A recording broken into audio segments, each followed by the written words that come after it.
Oke, perkenalkan nama saya Noel Nandreno Wakris. Di sini saya akan menjawab 3 pertanyaannya langsung. Yang pertama, mengapa pemerintahan disebut sebagai suatu sistem? Karena pemerintahan merupakan interaksi dari berbagai komponen. Jadi, adanya komponen yang satu dengan komponen yang lain yang saling kerjasama dan saling berhubungan dan ketergantungan. Jadi, berbagai komponen yang ada di pemerintahan itu saling kerjasama dan saling berhubungan. Maka itu disebut sebagai suatu sistem. Oke, yang kedua, Indonesia saat ini menganut sistem pemerintahan apa? Indonesia ini menganut sistem pemerintahan presidensial, yang dimana pemisahan kekuasaan dari eksekutif, legislatif, dan yudikatif. Dari 3 lembaga ini berdasarkan prinsip check and balances dan ketentuan tertuang dalam konstitusi.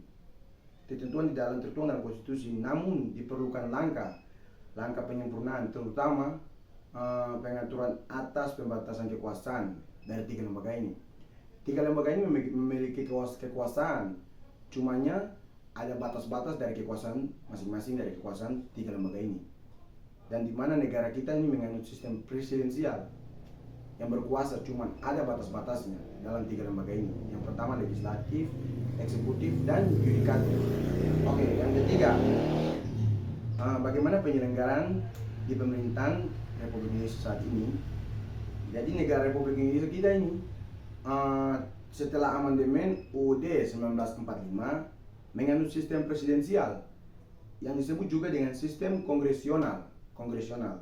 Oke, yang merupakan penyelenggaraan pemerintahan negara yang dimana kekuasaan eksekutif dipilih secara pemilu, tetapi terpisah dengan lembaga legislatif. Maka itu ada perbedaan di lembaga legislatif dengan eksekutif. Eksekutif di pemilihannya secara pemilu, cuman terpisah dengan lembaga legislatif. Jadi negara Republik Indonesia kita ini saat ini menganut sistem presidensial atau juga dengan kongresional. Oke, mungkin begitu saja dari 3 poin yang saya sudah menjelaskan. Mungkin ada tutur kata yang kurang jelas atau kurang dipahami. Saya minta maaf. Kiranya Tuhan memberkati.